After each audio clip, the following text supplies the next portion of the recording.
Sorry about it. Let's continue from here.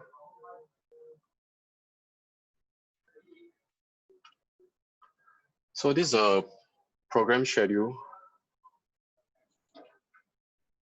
So we'll proceed with this. Okay, so this SYEA itself is more than just a award. So our key goal for this is to have a key business program that we launch with SYEA. So firstly is to have a government, youth organization, media endorsement, local internationals, incubators, professionals and mentors, market updates, trends, and workshop dialogues, grants, loans, and angel investors, and as well as venture capital that are our key audience for our project itself. So what we want to create with this is to have a sustainable business network to create mentorship between the participants or the nominees themselves with the past nominees, as well as the partners they will bring aboard on this platform. And lastly is to create a financial accessibility for our participants as well.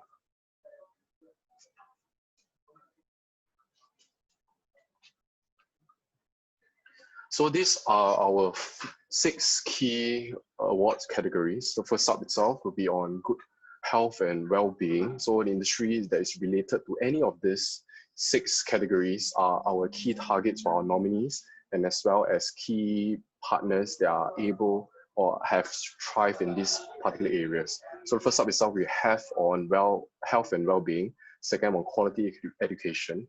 Third will be on women empowerment. Fourth will be on job creation and economic growth. Fifth will be on innovative industrialism. And lastly, on responsible supply chain. So if you have any contacts or people who you think have thrived in any of these 6 categories, please reach out to us and nominate your contacts for this. So the nomination eligibility will be anyone that is under 35 and is a young entrepreneur, have registered a company incorporated in Singapore, and the nominee needs to have 30% of the company's share. So with that, nominate now. Please contact our director for nomination and judging, which is Yu Liang.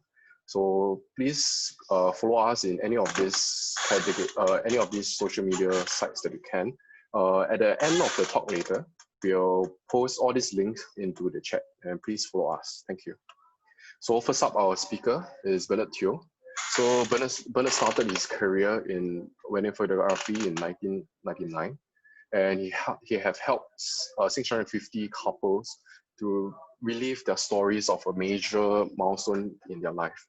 So he specialized in visual storytelling, and it's important to what Bernard does. And he has been teaching in Canon Singapore and various other schools to tell visual stories. So these are some of the corporate clients that Bernard has. And he has produced digital media for their marketing purposes, and his aim is to help SMEs to use digital marketing or digital media to tell the stories of their business, educating the public and winning trust of their customers in order to build a long-term relationship. So without further ado, I would like to have Bernard to share on his side. Bernard. Thank you, John. Thank you, everyone, for being here this evening. Thank you for taking time out. It is my pleasure to share with you what I do, and hopefully you will take away something meaningful this evening. All right. So what I'm going to share is, oops, let's do it again. Wait, hold on now. Let me just switch it around.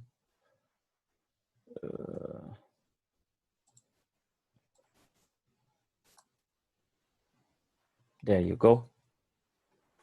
Okay, so business visual storytelling. So basically, I am a photographer and a video producer, and I use visual stories to tell stories of businesses, be it their business itself or the products. So I am the head visual storyteller of Avenue 8 Studios and Influx Productions. So Avenue 8 Studios actually does more personal events, weddings, birthdays, family portraits and stuff. Influx Productions is the corporate side, And that with that site, I serve my corporate clients in taking like event photos or corporate videos, corporate profile videos, product videos, and stuff like that. And I started off in 1999 shooting weddings, and since then, I've never turned back. In fact, it started off when I was in secondary school. I started shooting events for my secondary school and poly, and even throughout NS for my Army divisions events. And 14 years later, after I stepped into this line, I decided to pursue my master's in photojournalism. So I went over to London, spent 2 years there, and had a great time. I didn't want to come back, but I'm here. Thank God I'm back in Singapore because of this whole situation. And currently, I am a MOE certified, Ministry of Education certified CCA instructor. I am also a trainer at Canon Imaging Academy. There are these 3 things that I would like you to know about me, which is I love telling stories. I'm passionate about inspiring others. That's why I'm here today. And I live to be real, right? So these are just some of my corporate clients that I have served before. And as much as possible, my target, and I would love to serve the SME community, providing them with very affordable digital media services, basically to meet the company's digital marketing needs. These are just some of the photo products that I've done before. Food and even wipes. So let me just get down to what the main topic that I want to share with you today. So a lot of people might be a little bit curious, what is visual storytelling, right? So actually it's just storytelling, but using a lot of visual to help and aid the understanding of the story itself. So the definition is actually, visual storytelling is actually relating a sequence of events, okay, in the form of images or videos or other forms of visual effects like paintings, drawings, sculpture, to educate and inform through a story to the viewer, so they will understand and feel for the story, right? Okay, so there are a few keywords here. You can take note of it, and then I will go through each and every one of it throughout this whole session. So why is storytelling important? Storytelling is important because it has been proven throughout history that it is an effective way of communication. Ever since the beginning of mankind, information was passed through stories from generation to generation through cave drawings. Okay, so there are evidence to show that there are these cave drawings that tell a certain story of a certain period of time, to hieroglyphics, to even modern day art, right? So this is how we communicate as humans. It is in our original DNA, just to tell stories, like just like how your grandparents or your parents tell stories to the younger kids, to the younger generation, to pass them information and life lessons. It's the same thing. A story helps to express our feelings. Sometimes we, as Asians, are not very good in telling them, I'm angry, I'm sad, I'm not feeling too good, right? So a story also helps to express your feelings. A story conveys messages. A story helps others see what we see, so we can show our perspective to other people from a story. And I think what's the most important thing is the last point, where a story helps to build trust, right? Especially if you're telling a story about your business, and if you're telling it in a truthful and honest way, presented well in a well-produced video, then it will build trust, right? These days, a lot of transactions are done online. People view your products online. People view your portfolio online, for example. The first thing that they see is the thing that will, is their building block to start building that trust in your product, in your services. So it's very important to present yourself well in the digital media that you put online. So talking about trust, storytelling, okay, builds trust. When you tell a story well, tell a story good, it builds trust, and then relationships are formed. When trusted relationships are formed, it makes loyal customers. Loyal customers help you build a good reputation for your business. A good reputation brings in new leads, and then you tell the stories to the new leads. It builds trust, relationships are formed, and then this trust cycle goes around, right? So this is a good method, okay? In fact, it is applied in many businesses to help to retain current relationships with their current customers and to build more new relationships with new customers, right? So relationships, now we have built that relationships are founded on trust, right? And then relationships is the key main important thing that we want to focus on, because if you look on the macro picture, the big picture, right? When we build relationships, a lot of businesses are built on relationships. And it is because of these relationships that the business will continue to sustain. All right. So, but then now, how do we take that step by step move forward, right, to strengthen that relationship or to build new relationships? Okay, we need to educate and influence the mindsets of your people, of your customers, of new customers and current customers, right? To continue to educate them and give them value and give them a reason to stay with you. So we're going to cover how to educate your customers. So I'm going to take just one portion of education, which is psychology. So there is a book, The Psychology of Influence, written by this author called Robert Cialdini. Okay, so this is the quote that I love a lot from him, right? So we put them, okay, the customers, in a frame of mind that prioritizes the strongest feature, okay, which is your USP of your business. So what you are doing is that we are actually putting out our best front and the best things that you have done, your USP, in front, and create stories out of that for people to to engage with people. So there are 6 main points that Robert Cialdini emphasizes on. Okay, so these are the 6 points. Reciprocity. Okay, when people buy because you gave value first. So when you are creating videos, okay, in your video, if you give value and give useful information that the person uses, and it finds that it does them good, right? They want to give back to you, they will buy from you. Okay. Scarcity, if your product is niche, if your USP is niche, and people love that niche because you love your product because it's unique, they will buy from you, right?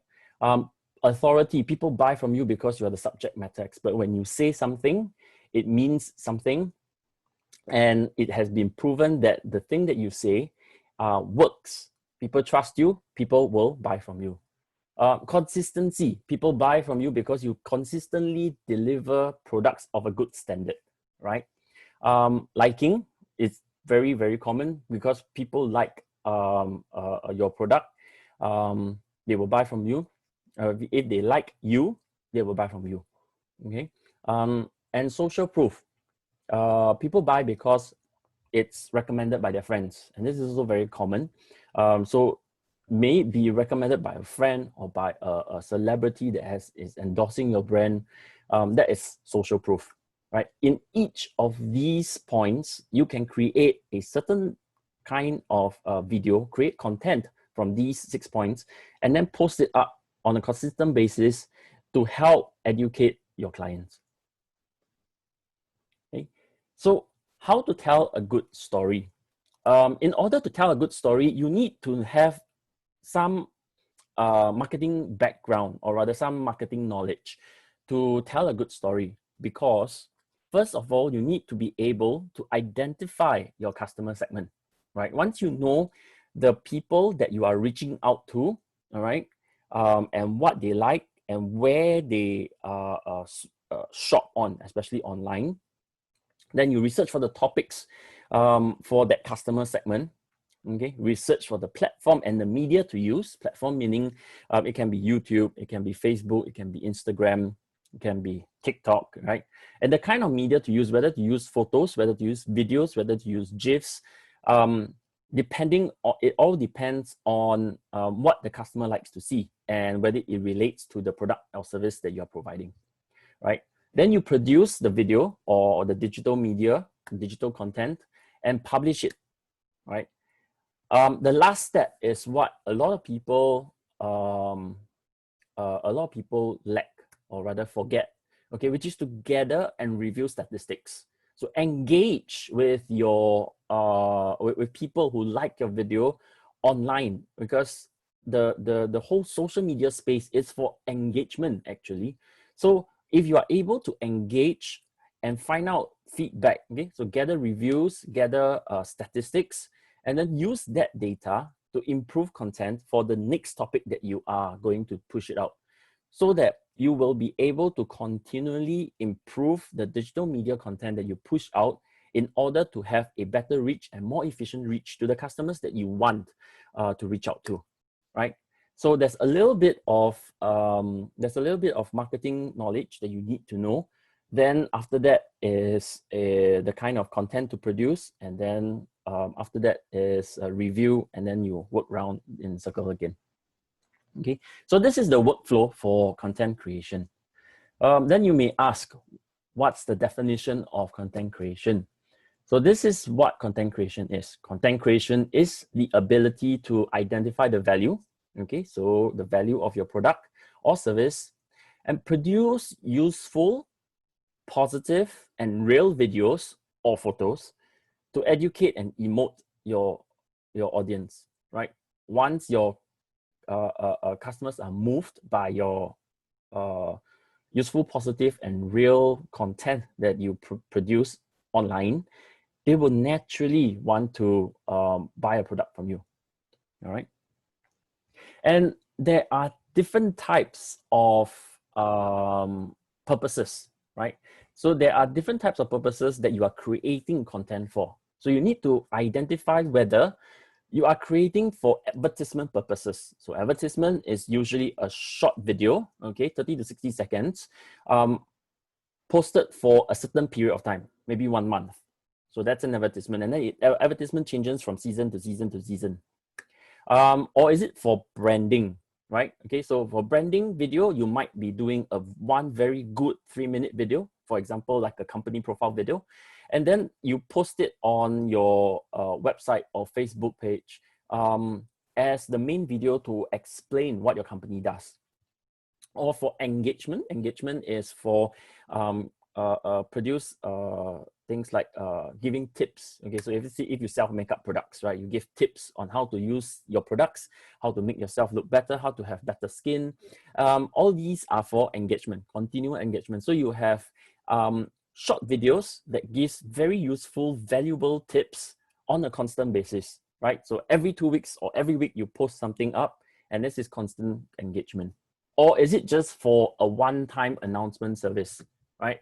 Public service announcement for like say, you know, like this during this COVID period, this product that you are selling actually helps, you know, keep the germs out, or clean the germs, or kill the germs, in line with whatever the government has said, right? Or is it just for entertainment, meaning that you are out there just to make people laugh, just to entertain them? But in that entertainment, you can educate your clients as well, right? So don't miss out on that chance.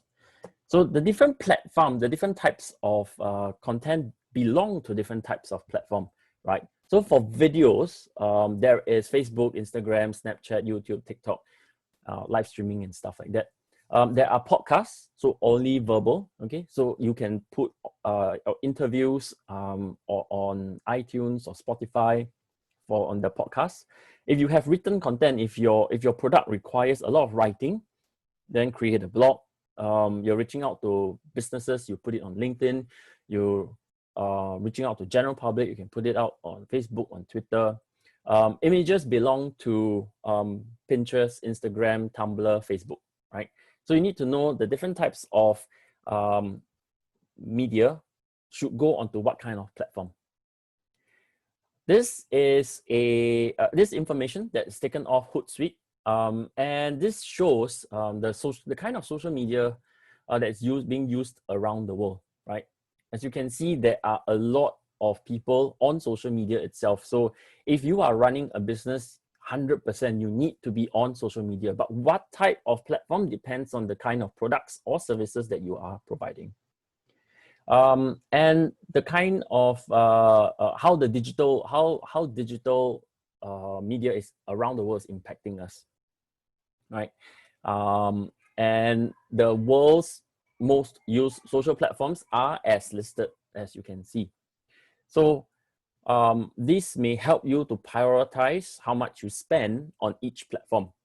Again, it depends on the age group that you are in. So if you are targeting the younger age people, then you might go into Instagram or TikTok, okay? Because in just the recent like half a year, TikTok has moved up the charts quite a fair bit. So which platform should you use? You've seen so many platforms that were listed out just now. Facebook is good for images, okay, and mid to long form videos, right? Okay, so if you have mid to long form, you're talking about say like a minute to like maybe 15 minutes kind. Okay, nobody really watches an hour-long video on Facebook, but on YouTube, people will watch a whole drama series, an hour, 45 minutes, an hour and a half on YouTube. So YouTube is good for long form videos. Each of these platforms, the back-end algorithm is made to support different types of videos and social media, digital media content. So you need to know the kind of media that you have and where it should go on. So if you want to reach out to younger people on TikTok and on Instagram, then you need to know that it's all short form videos, okay? Instagram, you can have images. TikTok is mostly and 100% videos. So you need to know what kind of digital media content goes onto what type of platforms to reach out to what kind of clients that you want to reach out to. If you are interested to reach out to business, so you are doing B2B business, then LinkedIn is the place that you should be in. And LinkedIn supports images, short to mid-length videos, written articles, and it should be posted on a regular basis so that you keep engaging the people, right? So there are also other platforms. WhatsApp and Telegram business accounts are getting very popular for announcements, right? To keep in touch with your customers. And so actually, so you need to really know what your customer segments and how they react to social media, what kind of social media platforms they react on. So we know what kind of content that you have to create. Now is how to create the content. I'm just splitting this down the middle and then putting it into two distinct groups, right? One is to curate, to create from scratch a video, okay, on whatever you want to tell your customers. And the other is to document. So let's say creating. So you run a restaurant, and you are the chef, for example. And you open the restaurant because of a certain history that you have that inspired you to become a chef, and therefore you have opened a restaurant. So you can create that video to tell that story of that of why you are doing what you're doing, and how you have ended up where you are, right? And the other way is to document the process. So documenting is a lot more real and a lot more raw, okay? So it's not as crisp and may not be as professionally done as creating, but it also gives you that feel of being real and being authentic. So that process can be, if you are a chef again, okay, let me just use this example, that you are preparing a special dish or a new dish. Okay, you can prepare and you can shoot the process of preparing the dish, right? Right from the time you source for the ingredients. So you're telling your customers that your ingredients are freshly sourced from environmentally safe farmers, right? And that's how you clean, and that's how you prepare, and that's how you cook, and that's how you present. So this whole thing is documenting, and it can be done off the cuff. It can be done a little bit shaky to give that real and authentic feel, right? So these are two distinct ways to create videos. And of course, inside you have to have that content to attract your customers. So talking about attracting, when you create these videos, you have to create it in a way where you capture attention, right? Get the viewers' attention right at the very beginning. You have to give value. So after you capture the attention, you need to give them a reason to stay. So you give value. And then at the end, you build trust, right? By engaging in the comments with your viewers, right? So you ask them to past clients to leave a review. You ask, you can get feedback from new clients, or what do you think of it, and then you improve from there. And when you are creating a video, I'm going to share with you next how to create a video, okay? How to easily come up with content, okay, to create your videos. The way to go is always to start with why. So why do you want to, for example, let me use back the previous example of documenting the process of showing them how you source for your products to the final presentation. Why are you doing that documenting video? Okay. The reason is because firstly, you want to tell your clients that you are a responsible business owner, that you source and you buy from responsible farmers, right? And then of course to tell them that you're using the freshest ingredients. Then you are telling them the process of how it's been done.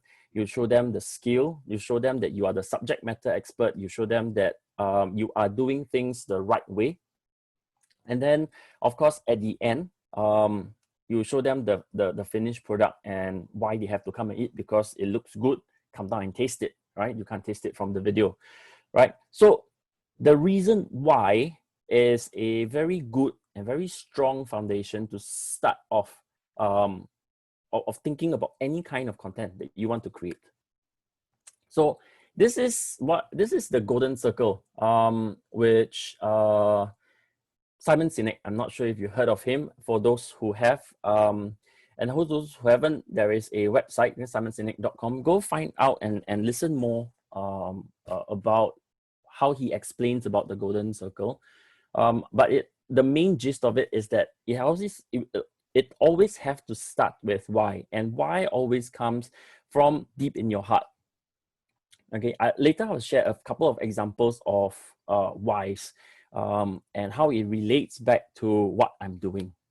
And then you tell, after the why, you tell people the how and then the what for your content that you are producing.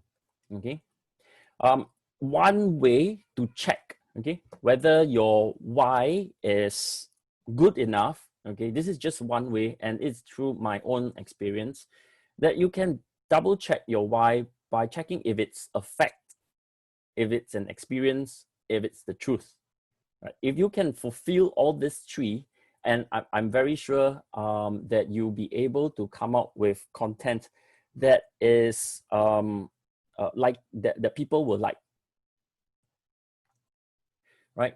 So for example, if you are trying to build your business profile video, okay, this is the way that I would usually approach. Okay, I will approach it from the first thing I always ask is, why do you do what you do? Okay, when you are able to answer that question, okay, the three points at the bottom will usually be ticked. Okay, your fact, experience, and truth, backed by science, history, and honesty. All right, and if you're able to answer that why, that big question why, you will also be able to come out with the cause, purpose, and belief in why your product is like that and why you are doing what you are doing.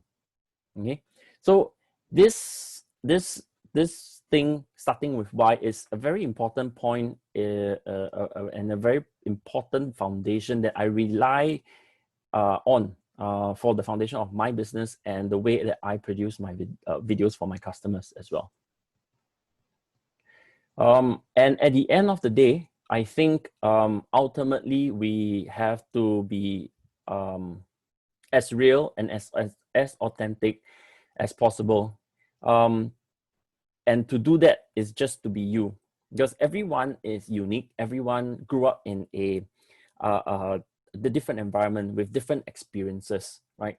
To be you gives you that unique character to stand out, so that the product or service that you are providing will stand out from the rest.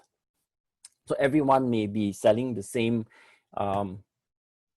Apple product, for example. Okay, but if you are a reseller, right, of an Apple product that uses your own experience of how the product has changed your life, and that sits with the customers that you are reaching out to, the potential customers that are reaching out to you, immediately they would come to your shop to buy the product instead of other people, right? But everyone else is selling the same product, right? So you being real, being authentic, and being yourself, sharing the experience of how that product has affected you will do the trick of pulling the customer over to your site. Okay, so let me just give you a couple of a case study based on my own experience, my own life story, of if I were to be, for example, say a real estate agent. Okay, I would use my experience of how I lived out of my office for 3 years, working day and night nonstop, to tell my clients that, you know, how important I know that it is, how important it is to have a home to go back to have a house to call your home, right? So from my own experience, I'm relating to them the importance of having your own home in order to sell a property. Or I could, if I'm an insurance agent, okay, I use my experience of how my father-in-law only paid 1,545 for a 25K operation. And this is how much money insurance has saved, how much money we have saved just buying insurance. Or let's say if I'm a chef, okay? So if I'm not a digital media producer, I would probably be a chef, because more than half of my family are in food related businesses. And of course the constant meetup at my auntie's place and with my late grandmother preparing dishes, it has inspired me to carry on that tradition of making those dishes and possibly come up with, you know, a fusion of how to mix you know, environmental friendly ingredients with the traditional dishes that my grandmother used to make. But I think the most important one is why I became a photographer in the first place. This is true to me because I am a very forgetful person. So I don't remember anything like from last time, from the past. I like 12 years old and before, I don't have much memory of it. And only because I started photography at 13, 14 years old, then I started to remember things because photographs help me remember. And I would like to use that to help my clients, right? So that is the main reason why I became a photographer, okay? So just remember, to tell a good story, you have to be authentic, be real, be you. I'm just gonna, because I'm running a bit short of time, I'm just gonna skip past this, okay?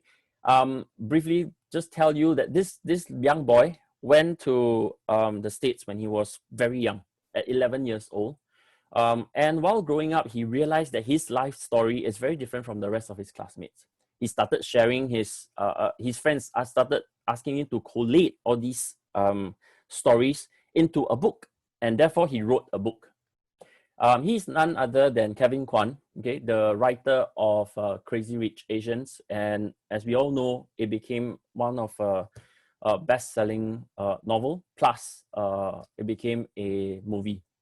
So, what I'm trying to tell you here is that your own stories are the most powerful stories to tell, right?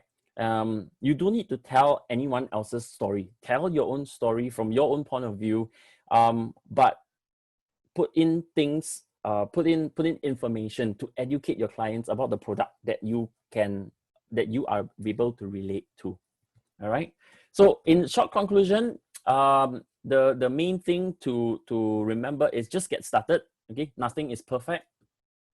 Find something that you enjoy the most within the product that you're selling, right? Or the service that you are giving. Okay, and then keep doing it because it forces you to improve and learn more along the way. All right. So just before I hand things back over to John, there are just a few announcements to make for Canon Imaging Academy. There is a course, a videography for business. So the last 40 minutes or so, what I'm going to do is to, so what I'm going to do is that I'm going to expand what I've covered in the last 40 minutes into extreme detail of how to produce a good video within these 2 days of videography for business course. It is Skills Future credit eligible course. And if you are interested, please go to Canon Imaging Academy's website and sign up by tomorrow evening before 2359. The official sign up date has already been closed, but because of this session, Canon is actually extending it to tomorrow evening. So for those who are interested, please go ahead and sign up for it. On top of that, there is a product photography course that's coming up as well. And this is to teach you how to present your products in the best light, right? How to light your product so that it looks good on pictures. And this is also a Skills Future credit eligible course, right? So go find out how much you have in your Skills Future credit. And if you have enough and you're interested, please sign up for it. One of the last things that I want to tell you is that currently we are running a limited time promotion. Okay, this is valid until, again, tomorrow. Take note of the promo code, okay, TAKE 55 off, take 55 off, and you will be able to get $55 off the M50 body or kit, or the M6 Mark II, okay, body or kit. It excludes the M6 Mark II bundles. The Canon M6 is it's a very, very good travel camera. It's a very good small and compact camera that is very fast to respond. So the two things that I like about it is the shutter and is how fast it focuses, all right, and the continuous shooting rate. It's really very fast. All right, so I am open to take any questions now if there are any. If not, then I will pass this time back to Jonathan. Thank you, Bernard. So right now, we'll now move ahead with the Q&A session. So we do feel free to just post the questions that you have in the chat, and we'll just proceed from there.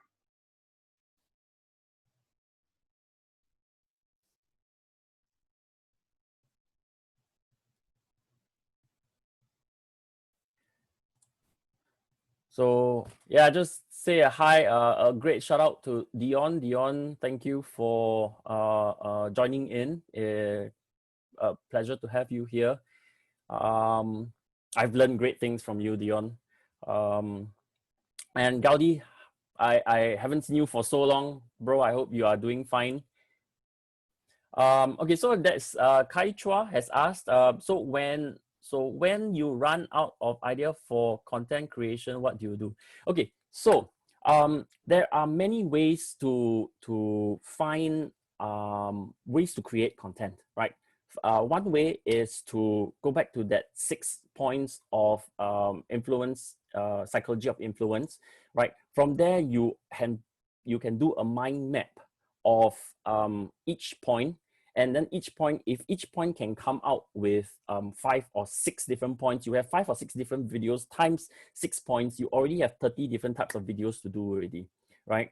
And after you have finished this 30, okay, you will, what happens is that you will be able to gather feedback, right? Like the content creation workflow, right? After you post it up, you get your feedback from people, and then you try to do a better version of it next time, right? So that's one way. The other way is to do a video to educate your clients for each product that you sell, right?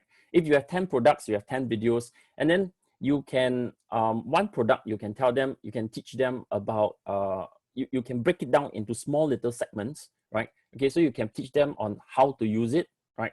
And how it can improve your life, and how it can use in conjunction with your other products. So actually, in terms of trying to create content, there is almost a million ways to think of how to send the message out to your clients. So the first thing you have to ask is, ask yourself whether what you want to tell your clients. Okay, so you make a list of that. And then you match it up with the 6 points of psychology of influence, and then with that multiplying with each other, you have really a lot of videos to go on for at least a year or two. So you need to be able to plan out your videos, okay, or your content, when to post what, and maybe you sometimes you have to put it in conjunction with, like, National Day is coming up, right? So post a video regarding a certain product to launch for National Day. Then you have a Christmas, then you have the New Year, then you have, so you need to actually do a proper plan of your social media plan of when to post what, month by month, and you've got to think of what you want to tell your clients. That is the best way to start, right? Okay, so this is if there are no questions, if there are no further questions, and my tongue just got tight, you may want to visit shop.canon.com.sg. okay, is where you are able to find the offer for this Canon EOS M6 Mark II. Right. So thank you all. Thank you for listening to this presentation. I hope it has given you some ideas on the kind of content that you can produce. If you have any more questions, please feel free to leave it in the group chat, and I will answer your questions along the way. Thank you very much. And Jordan, back to you. Hi, Bernard. Are you able to put your email in the chat, in this Zoom chat? Because there's some participants that speak to me privately, Sure. ask for your email. Yeah. Sure, not a problem. So you just drop your email in the chat itself. Okay, great. Thank you. Okay, great.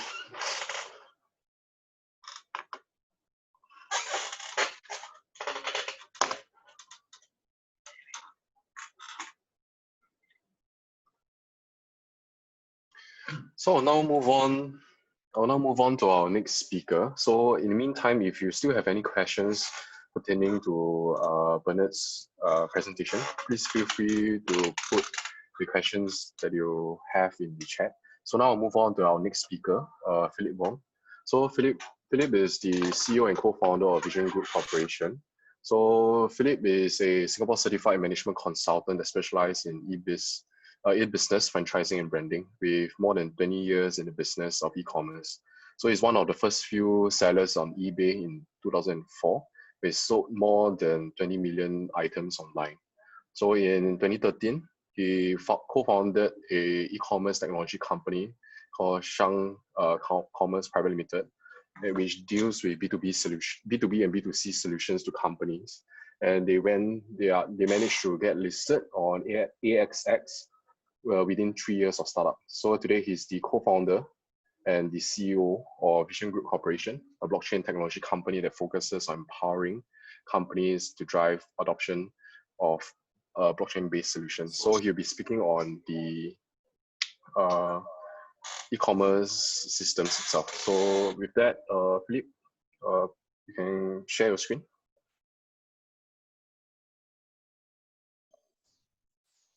Hi guys.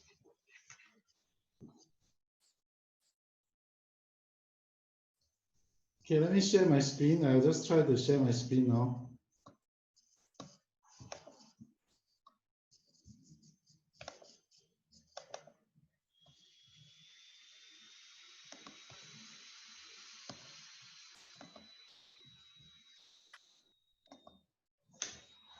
Okay, can you guys see my screen? Hope yes. Okay, anyway, my name is Philip. It's been really quite a while that I've not talked about e-commerce. I've been focusing a lot on my consultancy business, and at the same time as what Jonathan have introduced, I've been really busy on Vision, mainly on the blockchain stuff as well. Yep, let me see some comments. Just hang on for a while, just trying to orientate myself. Okay, cool. So I don't want to do too many things on like theoretical stuff, right? So I'm an e-commerce seller. I started from eBay in 1999 actually. So it's been really 20 years of e-commerce. So I'm one of the first sellers on eBay without even a single eBay staff in Singapore. So we started selling mainly overseas. 99.99% of my customers, for my first group of customers online, are actually overseas. So I don't sell to Singapore because I'm a GSC registered company at that point of time. So if you can imagine 20 years ago, when people don't trust online or e-commerce for that matter, people will always ask for a meetup in the MRT station, or they want to take a look, or they bargain, and sometimes they don't turn up. In fact, even to this day, right? Sometimes when you do a meetup, the guy will say traffic jam and things like that. So that's really a C2C kind of e-commerce that I started with 20 years ago, right? So I want to quickly start on what's the critical success factors of e-commerce. A lot of people don't understand how some people can make a lot of money out of e-commerce. Some businesses are able to transform their business or traditional mom and pop shops, retail shops, traditional B2B company into e-commerce, or e-commerce taking a significant part of their business. But many people have tried and with no success. Okay, so I'm coming to this point. Okay. So the key thing is we have information overloaded in the internet space at this point of time, especially the past few years. The amount of data is exponentially growth in the past few years. Every week, every month, it doubles the number of data. So we kind of learn a lot about e-commerce, but there again, there is this class of academics and practitioner. And when I say that, it doesn't mean we talk about academics in school, but in fact, a lot of academics are actually in business. They can tell you about how eBay works, how Carousel works, how Q10 works, how Alibaba works, how Taobao works, or how Tmall works, right? Or even in a more recent couple of years, things like Facebook Live, and they'll be able to be a good commentator. They always comment about, yeah, you can do this, this is what you can do, blah, blah, blah, but they never put that in practice. They never do it themselves, and they have never, okay, they probably have sold a couple of items, hundreds maybe thousands, I don't know, right? So for me, when I do my e-commerce business, for the first 5 years, I sold more than 2 million items online. And I just recently started e-commerce again, but in a very, very niche field. Maybe I'll talk about it later, right? Then we talk about practitioner. So in all business, we need to practice, we need to do, we need to fail, we need to learn, and we become a better business, whether in the e-business or whether in the traditional business. So imagine you are a provision shop, right? Okay, standard stuff, rice, oil, drinks, ice cream, cigarettes, things like that. But sometimes you have items that you don't know whether you can sell or not, right? So you order from the supplier and you learn it through trial and error sometimes. And as you grow, you start to learn from experience. So in e-commerce, it's the same. Without putting that into practice, it will never work. Fair? Okay, let me go to the next one. The key is, a lot of people have tried, right?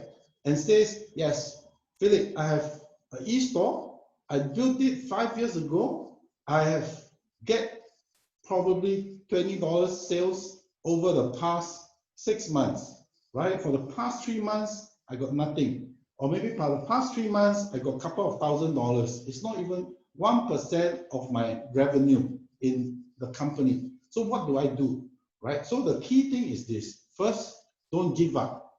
If you have always done it that way, it's probably wrong, right? So e-commerce is both a science and an art, right? So as what Brother have shared just now, storytelling, photos, things like that are important. But the key also is really try and try and try.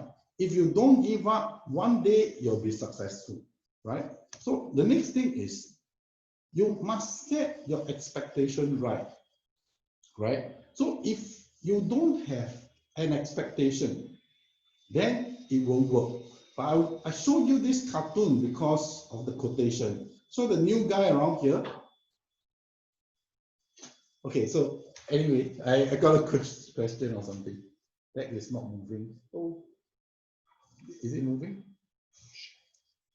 We'll share. Okay, just hang on for a while. This one is the share is not moving.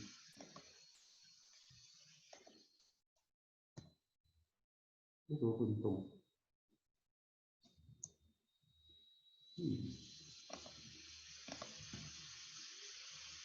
you all see now? Okay, I think cool. Okay, so anyway, we're just actually at the second slide. So no worries about that. So the third slide, actually, we're talking about don't give up, right? So this is the third slide. So let me show you this, right? So you see, the key thing is sometimes we have ridiculous expectation. You build a website for a couple of $1,000s, maybe a few hundred, maybe you build it yourself. Maybe you spend $10,000, $15,000, $20,000, right? And some companies probably spend $60,000, $100,000 on the website with a lot of features, different features. But the key thing is this: if you are a retailer, if you open a store like a 7-Eleven or a provision store, easily with rental, with manpower costs, with your stock, your shelving, your renovation, it costs you a few $100,000. That gives you that 100% revenue. The key is when you build a website, now amount of effort a lot of companies put, they don't put enough effort into their e-commerce.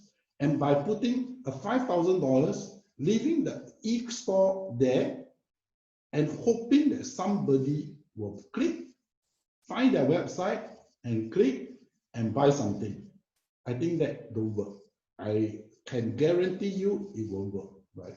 So if your expectation is it will grow, your e-commerce business will grow 10, 20, 30% year on year, or take over 30% of your current revenue of your current business model, then are you putting 30% effort, including investment, including manpower, including research, and including learning into e-commerce? I believe most of you do, right? So, okay. The key is, what if we don't need e-commerce, or we don't have e-commerce?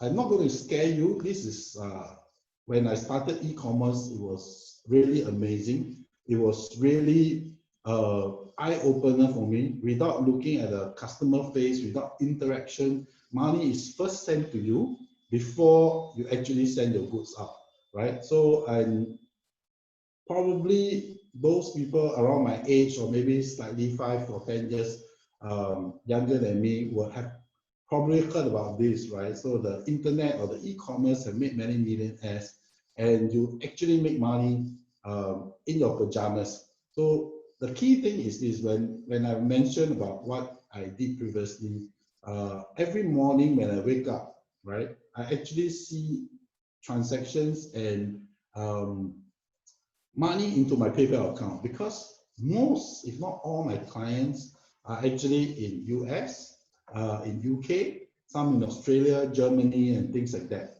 So as I mentioned, I don't sell to Singapore because of the GST, because of the meetup and things like that. So the key is e-commerce been around for at least 25 years. If you still don't engage into e-commerce, I think it probably is a sunset business. But I think every business can go into e-commerce, whether you are a consumer product, whether in a B2B product.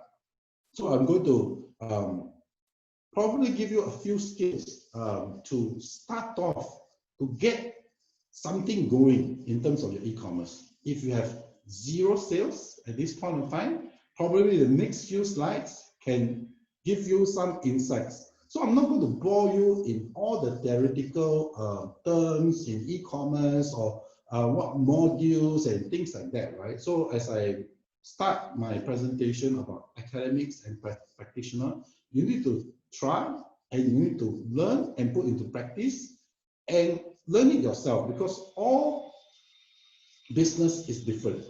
Okay. So the first thing to do, right, is to monkey see and monkey do. So in your own industry, look at whoever is doing well, you think is doing well in e-commerce, right? Whether you are a provision store, if you are a provision store, look at Cold Storage online, look at RedMart, look at different online stores that is selling grocery, for example. If you are a retailer, look at ASOS, look at many other e-commerce that is doing well. So this is first, first I must say, don't copy other people's IP, like description, photos, and things like that. You see, you improvise, you learn, and you change, okay? So please respect other people's intellectual property, okay? So first thing is, monkey see, monkey do. Copy first, right? So follow the businesses who are successfully embarked on the market trends. So look at their trends, look at how they do. You know, there are always reports online or newspaper and things like that. How did they fare in terms of the e-commerce? And actually in this whole COVID, it changes and it shifts a lot of consumer buying behavior. A lot of sales is gone through e-commerce. I don't want to talk about mobile commerce and things like that. But first thing first, how do I become successful in e-commerce? Number one, monkey see, monkey do. Okay. So the next thing is, as Clark Terry said, right? You imitate, you assimilate, and you innovate. You change it so that it becomes your style. You become you, right? Okay, so let's do a small little game. Okay, what is this? So come on, I need some answer to that. Scissors. Scissors. Scissors, okay, cool. Anyone else?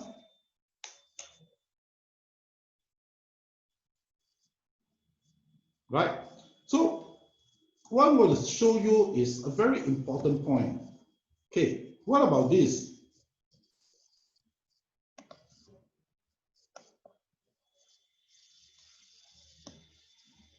What's this? Hey guys, it's Zoom. You can actually unmute and speak as well. Scissors. Scissors again. Okay, so let me tell you what is actually this, right?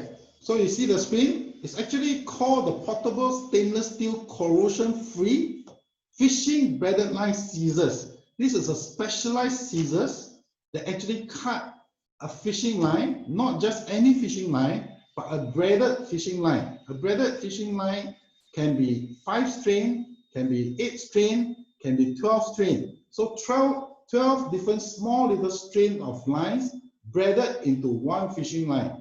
The main thing is to give the strength, and for this, basically the line will increase the strength and prevent the corrosion and the cut. If let's say you go to the rocks and things like that. So this is a specialized scissors for fishing. Okay. So what about this?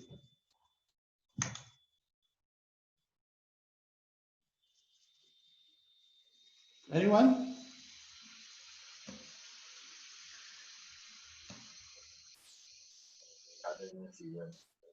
Another pair of scissors. Okay, cool. Okay, so this scissors is called a lightweight aluminum plant pruning gardening scissors. So actually, you look at the blade, it's very different. It is for plant pruning. That means you do gardening with this pair of scissors. But note the 3 first word is called the lightweight aluminum plant pruning gardening scissors. So when I'm telling this, you take note of the keywords as well. And when you post, whether on Carousel, whether on your own website, because if you are a hardware store and you sell probably 8, 10 types of different scissors, your title will only be 1 pair of scissors. So it don't make sense, right? Okay, whoop. This, okay, obviously you're going to tell me it's going to be another pair of scissors, right? Okay, so I'm not going to bore you with this. This, again, is not just any scissors. It's called the fishing lure split ring opening, hook removing, stainless steel line cutting fishing scissors. Okay, so anyway, all these products, other than the gardening scissors, I've sold this. So this is not keyword spamming. On eBay, there's a strict rule of keyword spamming. So keyword spamming is like, okay, if you sell a Samsung phone, then in your description, you say, this is not an iPhone. This is not a Huawei phone. So you take opportunity for people who search iPhone to come to your listing. This is called keyword spamming. But when you understand your product enough, then you are able to become a specialist or expert. Later I'll share a bit more. So this pair of scissors, right? If you fish, you use a fishing lure. There's a stainless steel ring that is like our keychain where you put your key rings. And it's because it's very small and tiny. It's very difficult to split open to change the hook or hook it into the lure. That's why this pair of scissors have a small little hook in the front where you can click, and when the split ring will open so that you can change the hook or you can change the lure. Okay. So obviously these are scissors as well, right? So actually these are safety children art and craft. Sorry, there's a spelling mistake there. So art and craft paper, decorative aging, scrapbooking scissors, right? So this is for designing, it's for art and craft. Actually, a lot of us will probably use it before, or our children have used it for art and craft and things like that, or doing book scrapping. So this is not just any scissors. Okay, so of course, and you look at this, these are different types of scissors. I got one of my good friend, Amy, who is in the baby product business. Probably the first one she will know is for baby, with the round edge so that you don't poke the baby and things like that, right? You have a kitchen scissors that can cut chicken. You have the tailor scissors that cut cloth. Of course, I'm trying to, the screen is very small, right? So I don't want to put the full description for every one of them. And of course, our hairdressers don't use a tailor scissors to cut our hair, right? Obviously, I don't have much hair left in that sense. No. And one of the items that sold very well many years ago was a left-hander scissors. So if you are a left-hander, you know how difficult is it if you get a pair of right-handed scissors, you can't fit the hole properly because of the angle, right? And of course, recently there's about the steel and oxidizing and things like that. They have scissors made by ceramic, right? So this, okay, so what am I trying to drive, right? So you either become an expert or become an entertainer, right? So everyone talks about Facebook Live recently, right? Or probably the last 2-3 years or so, Facebook, where they started the live module where you can actually show where you live. It changes e-commerce tremendously. And of course, we know these two guys, right? Our Wang Lei, and of course, Mark Lee is also now just recently also going into food with Far Ocean, or I think it's Far Ocean, yes, correct. So the key thing is this: a lot of us are not celebrities. Wang Lei is a celebrity. A lot of people know him. He's very entertaining, very fun, but a lot of vulgarity. And that's more entertaining, but it's e-commerce through entertainment, right? Mark Lee as well. So unless the guys that is within this room or this Zoom meeting, you are a celebrity, I think we better put our feet on the ground and say that we either become an expert or a specialist in our field so that we can actually sell and move products through the online space. Okay. So back to a bit of my story. I'm not bragging or whatever. I'm just trying to share more because I think that we are very behind in terms of Singapore, although we have a few key advantages, right? Number one, Singapore is a major port, whether it's airport, whether it's a seaport. So in terms of logistics, and we have almost, sorry, is there any? Okay. So anyway, other than Singapore Post, we have at least another 8 different global country posts, like Swiss Post, Hong Kong Post, Australian Post, having offices in Singapore. So in terms of connectivity, we could have, if we have taken the advantage as the whole of country, as a country as a whole, on the e-commerce or global commerce in that sense, right? But we have missed out in that portion. Okay. So when you become an expert in your specific field, whether you are selling baby products, whether you're selling grocery, whether you're selling fishing items, right? You're able to predict upcoming changes so that you can adapt and you can start ordering, you can start customizing some products that is coming into the market. You are able to provide knowledge about your product. So people like to buy from a expert. So the key thing is this: you think about a hawker center that you like, right? And most of the time, or at least more than half the time, if you go to that particular hawker center, right, that you like, you will order likely from that 2-3 stores that you like. Why? Because most of the time, their food is good, and they are a specialist in that food, in that sense, right? If you normally, if you go to a hawker store that sells both char kway teow, char hae mee, prawn noodle, wonton mee, and a lot of different noodles, right? likely is not going to taste good, right? And the queue usually is not going to be long, right? So the key thing is consumers and businesses like to buy from the expert. So in my eBay days, I have at least 7 different accounts. I sell fishing items that just now I mentioned to you, from fishing lures to hooks to lines to different items. So I'm able to tell a client when they ask, right? Say, okay, I live in Arizona in USA. I have a lake behind my house that have rainbow trout or whatever the fish species is. I'm able to recommend him what lure, what line, what reel, what rod to use, right? And obviously, most of the time they'll buy from me because I'm the specialist and they can come to me in that if they have doubts, right? So this is how you create the expertise in e-commerce. I will just move on. So it comes to this point about e-commerce system as the topic mentioned, right? So there is more than just e-store or your own website in terms of e-commerce. I'll just go through one at a time. In an e-store, which typically we know www.fishinglure.com, for example, or babygoods.com, for example, or office.com, for example.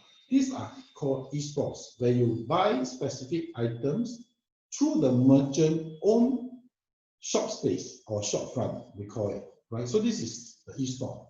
The advantage is this. The advantage of this is you have control over what you list and what you want to sell, how much discounts to give, what kind of policy to, in terms of shipping, in terms of returns, in terms of payments. You are able to control that, right? The cons about this is that there are billions of domain names, websites, e-commerce stores that is like you.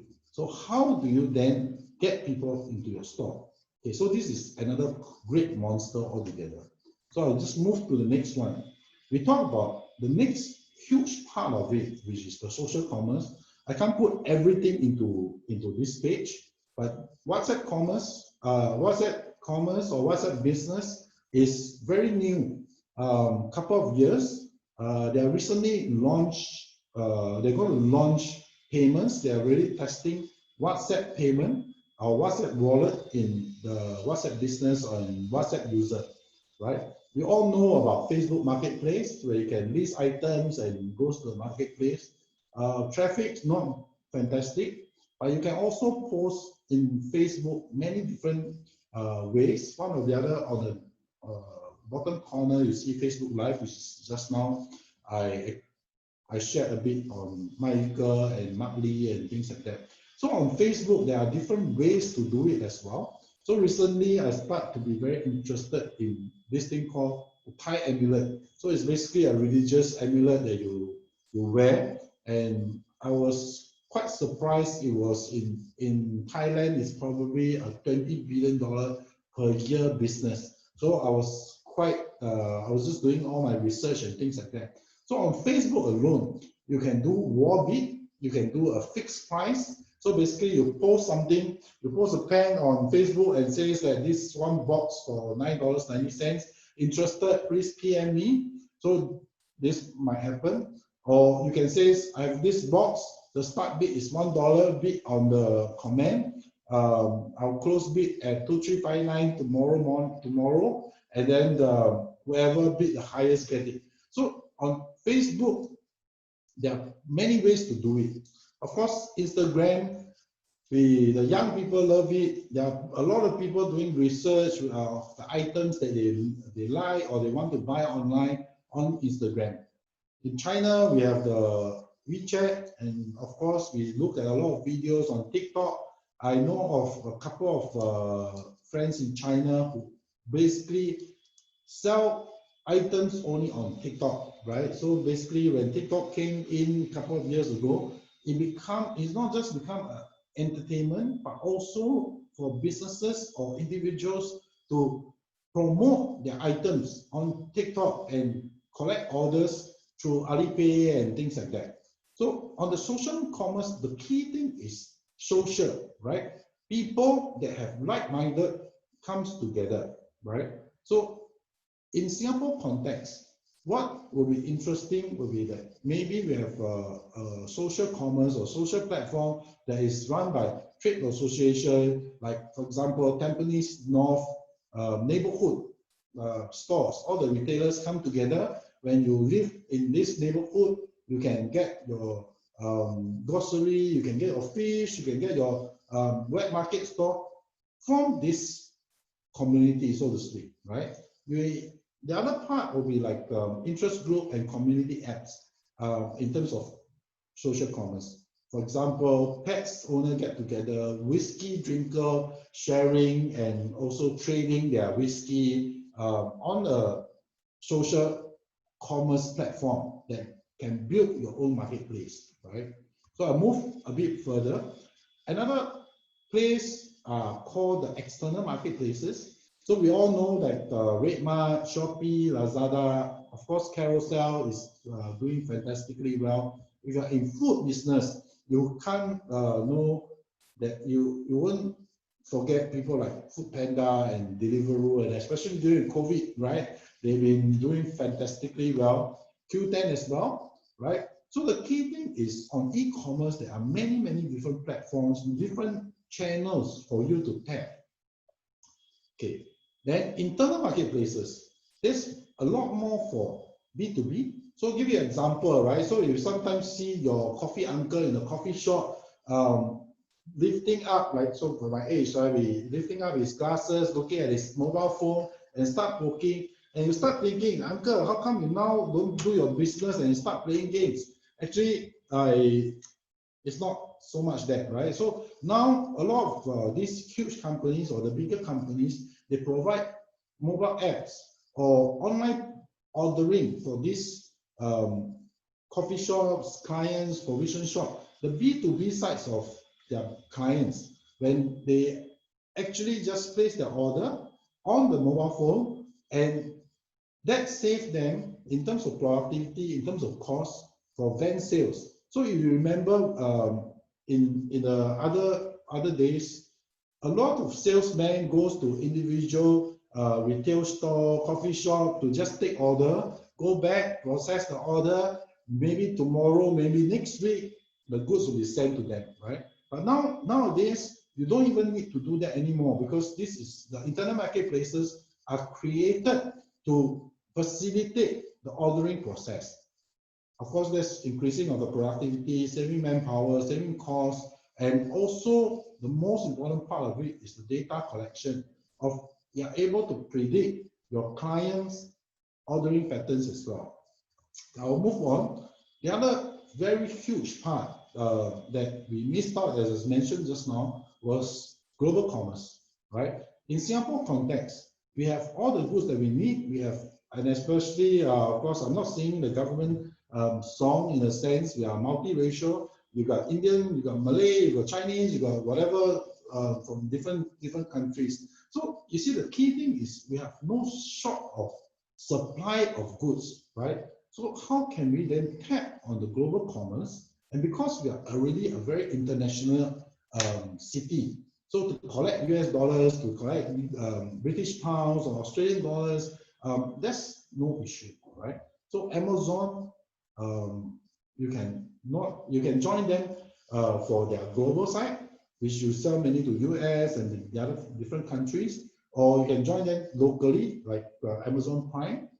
Taobao, Tmall, Alibaba, is JD, is China, but all of them have a different segment that you target. So Taobao is a lot C2C, but actually a lot of times when you look at it, it's actually business that is selling to C, pretending to be consumer sometimes, right? So Tmall is a more branded one, so like a branded store or trusted store, so to speak, because there was more complaint on Taobao selling fakes or inferior products in a sense, but of course now it changes quite a lot. JD, huge as well. So there are some sellers in China, in Singapore, that already started. So about 8 years ago, when I went to Shanghai together with IE Singapore to explore e-commerce I remember Unisoy. Unisoy, if you guys know, selling the soya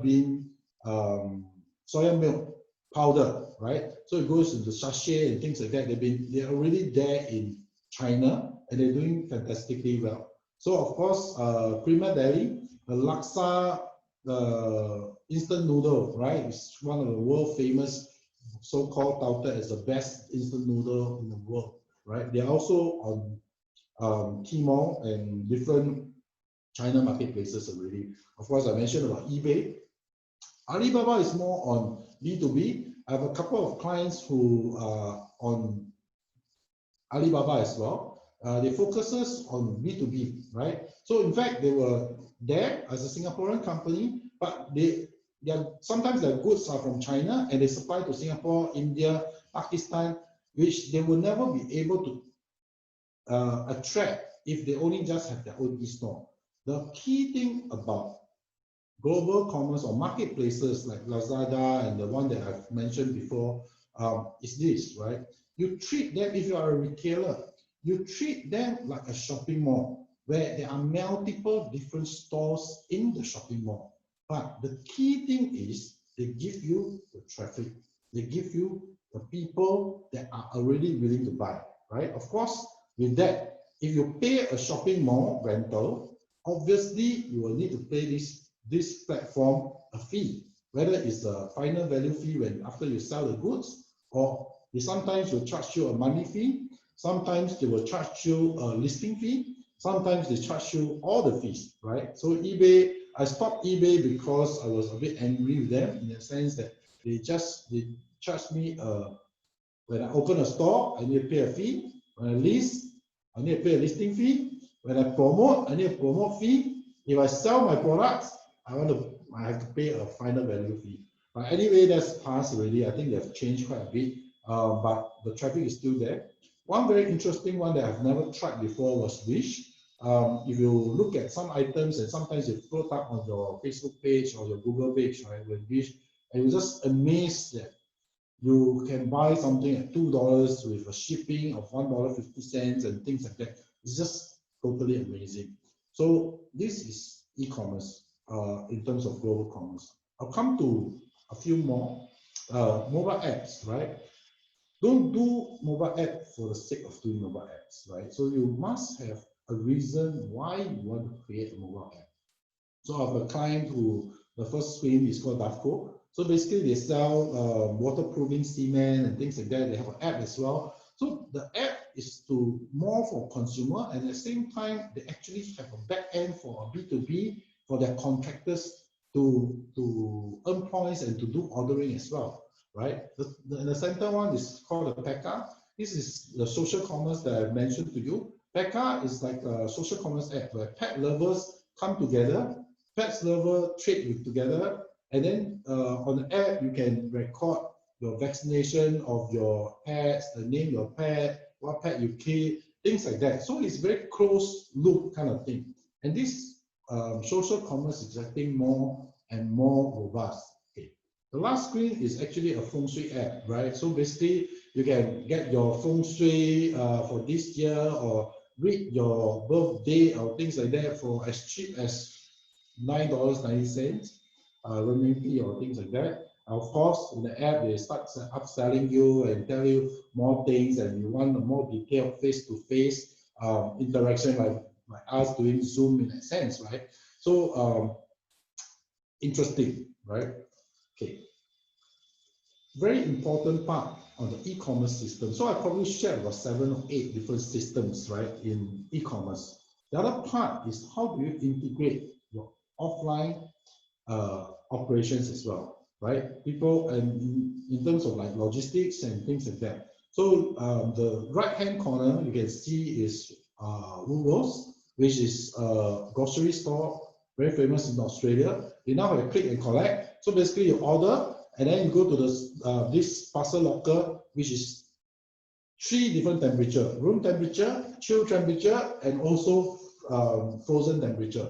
So the first one that I saw was probably about 10 years ago, was POC by Coast, which is the competitor. So things like that is already happening. Are you one of them? I don't know, right? So the key thing is how do you then integrate part of your online store, for example, like click and collect. How do you do that with your current technology system that you have and your operation? So always start with the end in mind. The next thing on the very important front of e-commerce is up and coming, called the wallets and the payments, right? So now cryptocurrency is getting more and more receptive, right? So more and more people owns Bitcoin, Ethereum, and things like that. So payments like this start to become more popular. So if you realize, I think if I remember correctly, it's called the Samsung S10. It actually comes with a crypto wallet that is inbuilt in the phone. So imagine a company that's so big, that is very innovative in terms of different phone models. Why would they incorporate something that people will use, right? So obviously the trend is already coming. So think about it. Other than collecting Singapore dollars, right, in cash, right? We now have PayLah, PayNow, and things like that. Do you also collect things like PhonePe, GrabPay, WeChat Pay, Alipay, and even cryptocurrency? So think about how this system can come to you, right? I think it's a bit confusing to you guys now, so many different systems, right? But one important thing that I want to drive across is most of the time, less is more. So as I mentioned, right, you don't see Wang Lei trying to sell fish both on Facebook Live, then goes to Instagram, then goes to TikTok, then goes to e-commerce, then goes to Q10, then goes to everywhere, right? If you do it right, in fact, just a couple, 1, 2, or 3 system might already work wonders for you for a start, right? So the key thing is a lot of SME, a lot of customers that come to me in terms of how to go into e-business and e-commerce, right? They wanted almost everything, right? I want an e-store, I want to go to Facebook, I want an Instagram, and you actually can look at a lot of different websites, right? They have to just also on social media, they can have 5, 6 different logos, but they have no time, they have no people to manage their social media. And likewise, in e-commerce, it's even worse, right? So if you don't have that resources, or you are not going to allocate the amount of resources into it, I can tell you, frankly, most likely you're going to fail, right? So the key thing is, if you are able to, you want to start on something, start with one, right? If you really ask me honest opinion, right? Your e-commerce store or your main web page is just for marketing or to make you feel good. I don't even think that a lot of people will actually find your website unless they look at your name card, which means they already know you. So there's no point they go to your website, right? So for you to drive traffic to your website, it will cost you a lot of money.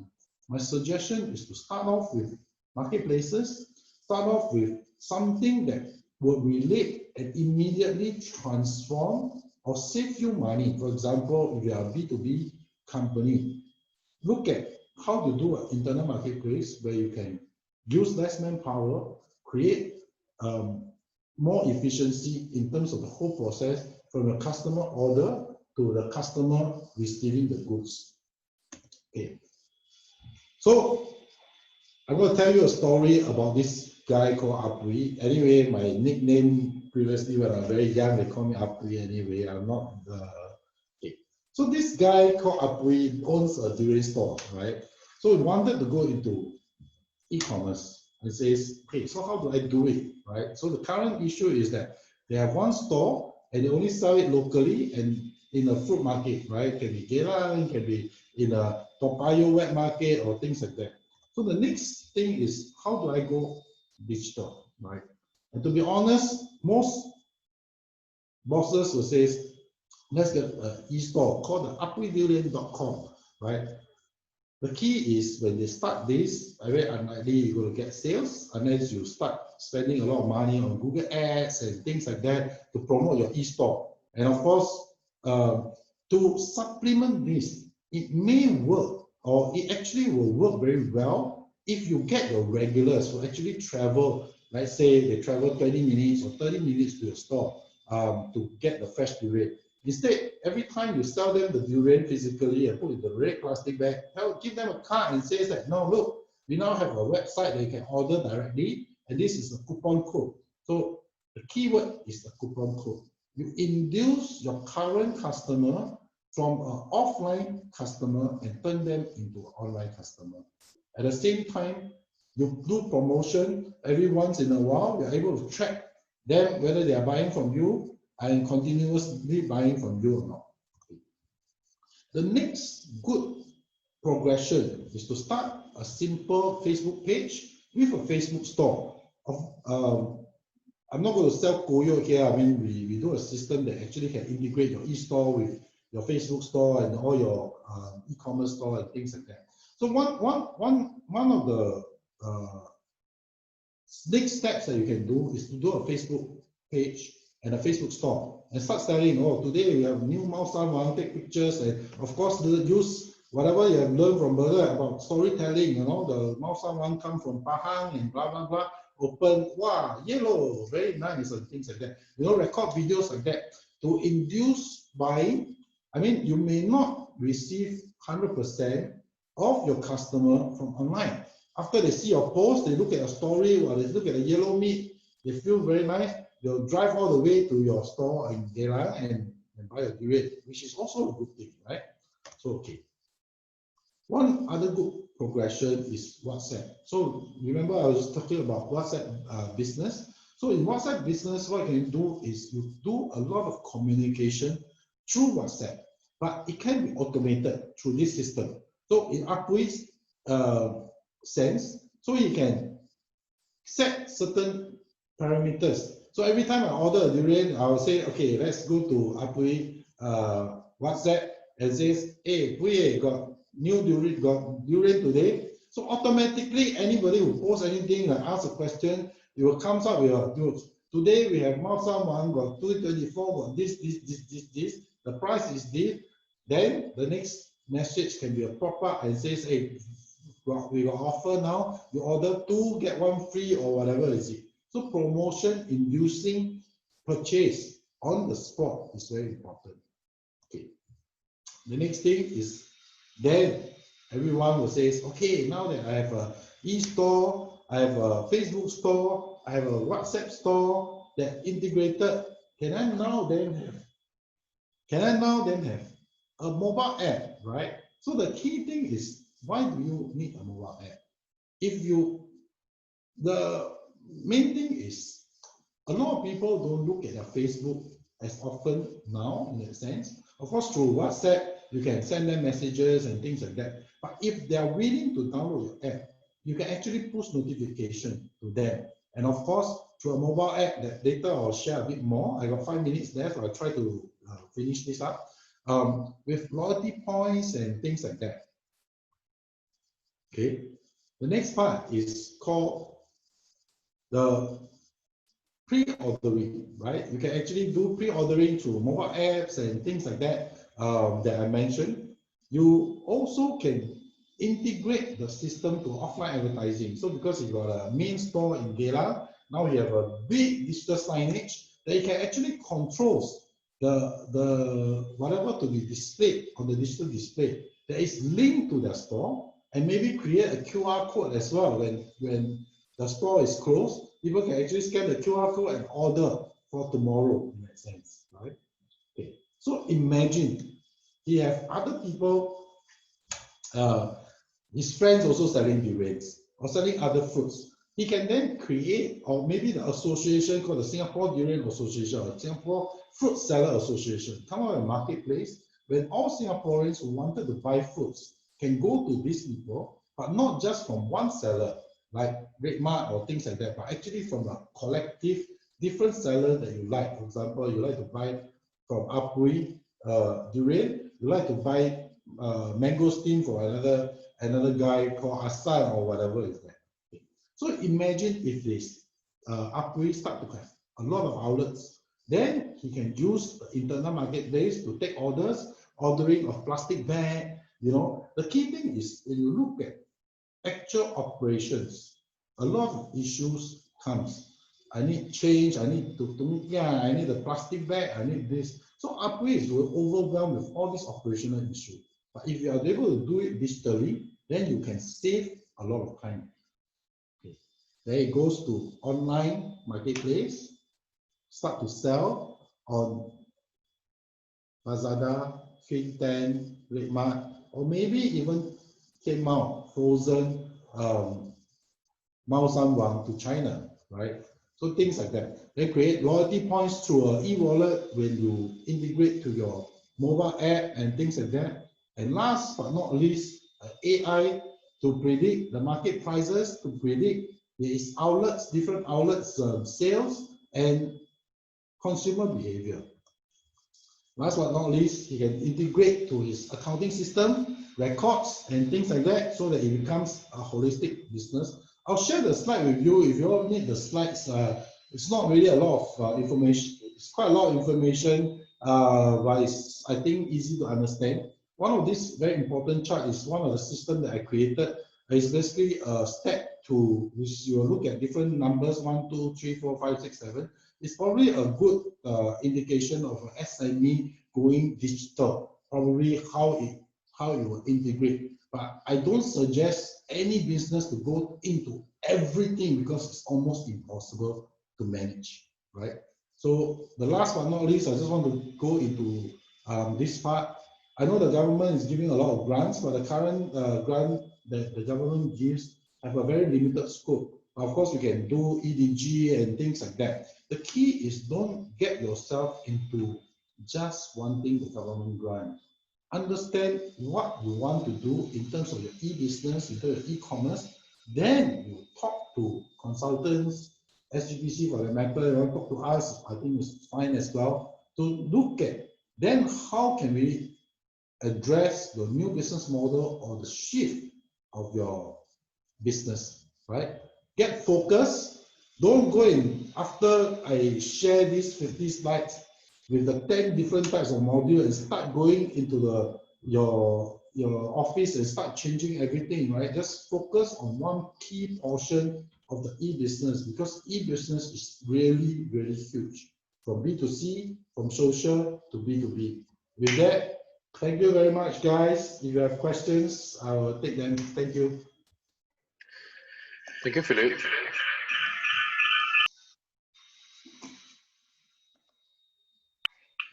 Thank you, Philip. Right now we will have a Q&A for Philip. If there are any questions, please post in the chat itself.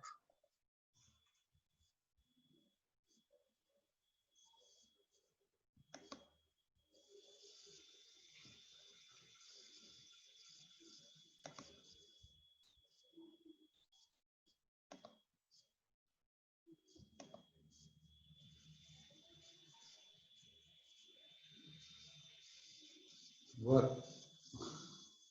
Okay, so I know Jonathan is asking us a question that he already saw the video many times, right? People have always asked me about this. It's quite embarrassing to me, but if you really want, I can probably share this video with you. Let me try to find.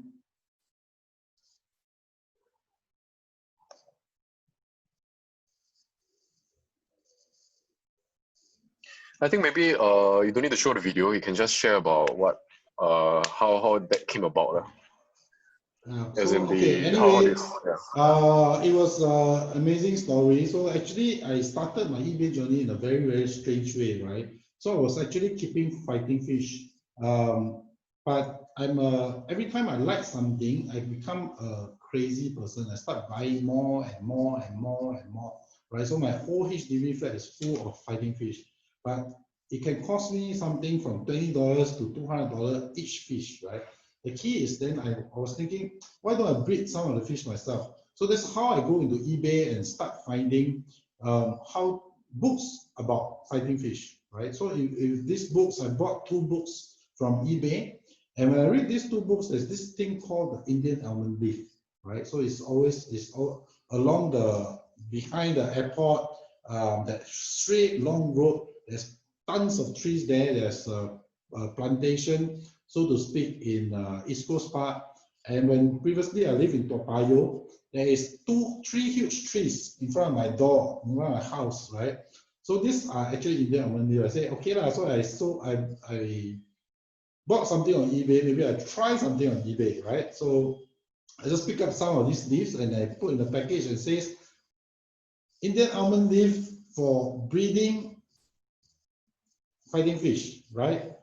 In the description, I say it reduce pH level to 5.5, which is the actually equivalent to the Amazon River and whatever nonsense we call it. So I was quite amazed. Within like 3 hours, the first package was sold. So I was featured a few times on eBay, on Taobao, on different media in a sense on this story. So basically I sold, I think, quite a few hundred of thousand pieces. So now I don't longer sell it, but previously, I think about 8, 10, 15, 12 years ago, when I start teaching about eBay, I always tell this story. So a lot of my students actually start selling Indian almond leaf on Carousel, on eBay and things like that. So I don't compete with them anymore. So previously it was 10 pieces for $19.90 US dollars. So okay lah, very interesting. Okay. So we have our second question. So how do you find ideas on what to sell on eBay? And how do you know it will be a good product to be sold? Okay, so eBay is quite amazing, right? So actually a lot of marketplaces have this as well. But I think eBay have taken away this. Previously, okay, so I'm a top seller, one of the top sellers in eBay Singapore, right? So, okay, I'll talk about that story in a while. But most of the time, there is a category called the hot item. So you actually go to eBay and look for hot items. You actually see what are the items that is coming, the season is coming. For example, now, right, in July, you are preparing for autumn. So clothing for autumn, you don't want to sell slippers, singlets at this point of time, because this is not the season in US. So these are the ways that you look at it. And one very amazing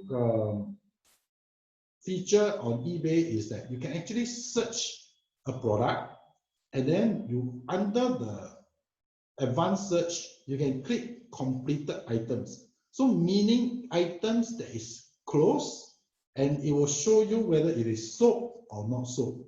So you do your research before you say what can be sold. I always suggest that you sell something that you like and you have some knowledge on eBay, rather than you say, oh, I think fishing, as Philip mentioned, can sell, and you start selling fishing items, but you have not caught a fish before, or you have not fished anything before, or you have no idea what fishing is. So I think that's not wise to do it. You start with something that you like, something that you know. Does it make sense? Thank you, Philip. Is there any more questions from the floor? If not, thank you, Philip, for sharing today. So right now, give me a moment.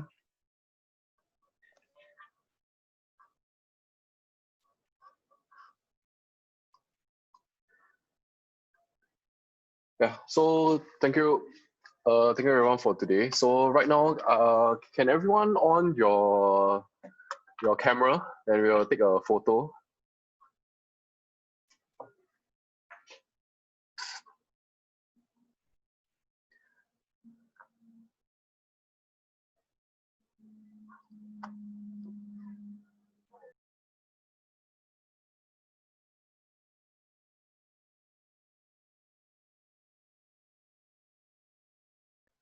So, okay, smile everyone.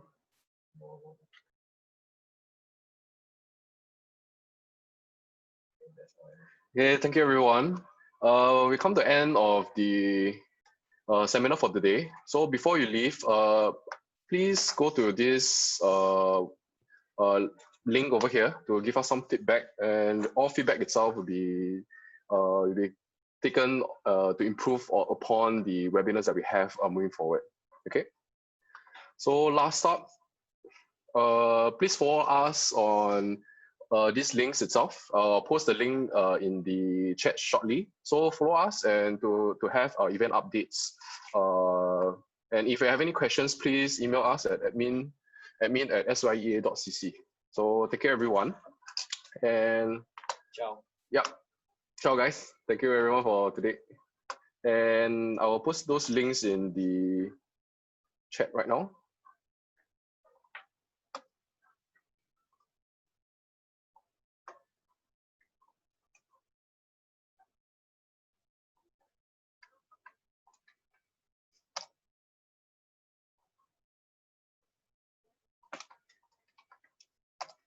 And if anyone would like to have the slides, please leave your email with me as well.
Sorry, guys. So the links, there's some problem with the links. So just use this link instead.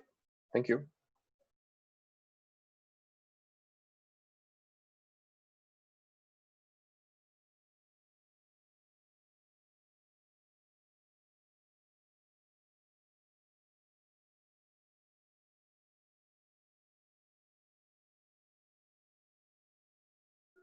So I'll leave this chat room open for another 5 minutes. Then we'll close it after that.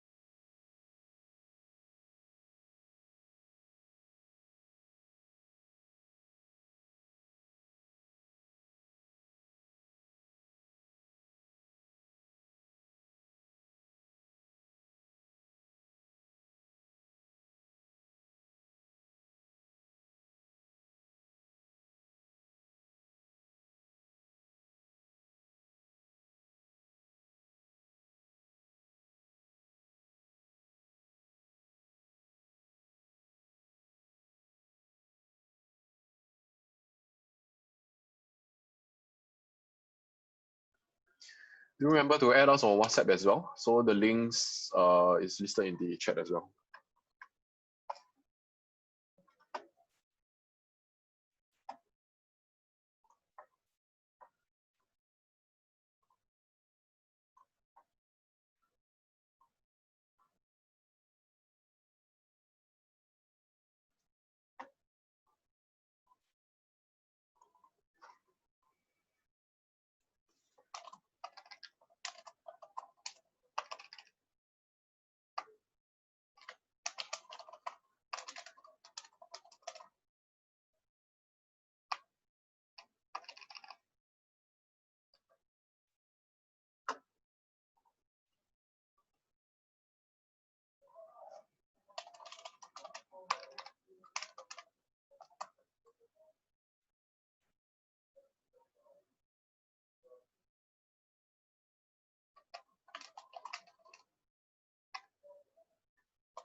Thank you, everyone. I'll now close the chat. So see you all next time. Bye bye.